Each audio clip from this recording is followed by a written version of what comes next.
नमस्कार, आप देख रहे हैं DDNRST। जन स्वराज के संस्थापक प्रशांत किशोर ने कहा, बिहार लोकतंत्र के साथ एक बहुत बड़ा अन्याय हुआ है। हम चंद लोगों ने यहां से पैदल मार्च चलना शुरू किया था और देखते ही देखते 2 सालों में जन स्वराज लाखों लोगों का परिवार बन गया। पेश एक रिपोर्ट। पश्चिम चंपारण के सुदूर भितिहरवा गांव में गांधी आश्रम पर आप सब जुटे हैं। 2-3 बातें। पिछले 6-7 दिन बहुत कठिन समय रहा है। इसलिए नहीं कि जन स्वराज चुनाव हार गया, इसलिए कि बिहार में लोकतंत्र के साथ एक बहुत बड़ा अन्याय हुआ है और जन स्वराज की सोच से जुड़े हुए लोग, जन स्वराज को मानने वाले लोग, जन स्वराज परिवार के सदस्यों के लिए गांधी जी का भितिहरवा स्थित ये आश्रम हमेशा से प्रेरणा का स्रोत रहा। तो जब हम लोगों के लिए ये कठिन समय रहा है तो हम लोग वहां पर वापस आए हैं जहां से इस सोच की, जहां से इस अभियान की शुरुआत करी थी आज से 3.5 साल पहले। यहीं से चंद लोगों ने पैदल चलना हम लोगों ने शुरू किया था।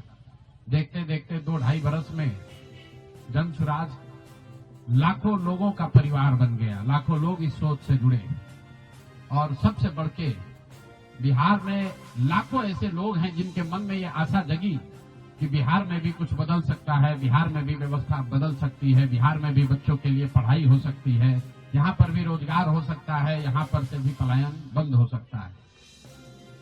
लोकतंत्र में चुनाव में हार जीत होती रही है। हम लोग चुनाव से जुड़े रहे हैं, ये कोई नई बात नहीं है, नई घटना नहीं है। लेकिन लोकतंत्र की बुनियाद में है वोट। सबको वोट देने का, स्वतंत्र होकर वोट देने का अधिकार होना चाहिए। स्वतंत्र भारत के इतिहास में पहली बार ऐसा हुआ है जब समाज का जो गरीब तबका है उसका वोट खरीद लिया गया। ऐसा कभी नहीं हुआ।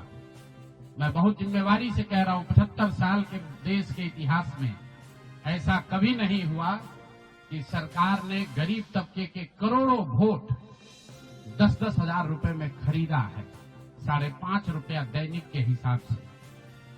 ये साधारण बात नहीं है। आप जब संविधान लिखा जा रहा था तो बाबा साहब अम्बेडकर ने कहा है, जाकर पढ़िए। उन्होंने कहा कि मैं देश, आपकी जानकारी के लिए बता दूं, भारत उन चंद देशों में है जहां आजादी के बाद पहले दिन से यूनिवर्सल वोटिंग का राइट है कि गरीब से गरीब आदमी भी, अनपढ़ हो, पढ़ा लिखा हो, किसी वर्ग का हो, किसी जाति, किसी धर्म का हो, उसको वोट देने का अधिकार है। अमेरिका जैसे देश में यह अधिकार मिलने में 10 को लग गए। इस देश में यह अधिकार रहा है और बाबा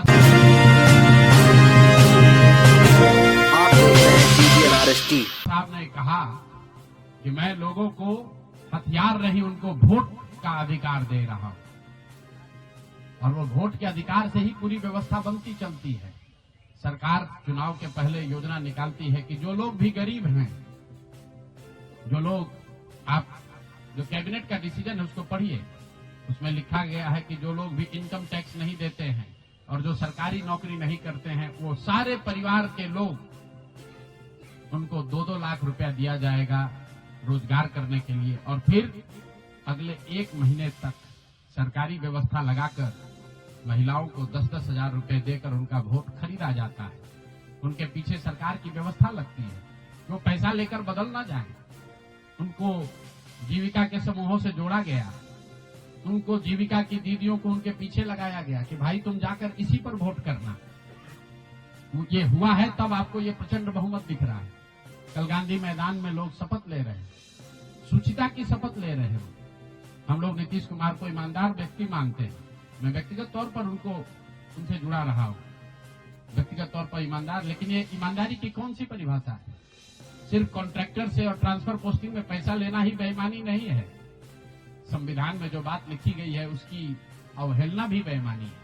और ये सिर्फ बिहार का मसला नहीं है। मैं आपके जरिए पूरे देश के लोगों को ये बताना चाहता हूं, ये बिहार के चुनाव के परिणाम, आप इसको गंभीरता से लीजिए। ये जन स्वराज का मामला नहीं है। अगर ये चीज अलाउ कर दी जाए तो देश से लोकतंत्र खत्म हो जाएगा। कोई भी दल जो सत्ता में है वो कभी चुनाव ही नहीं हारेगा।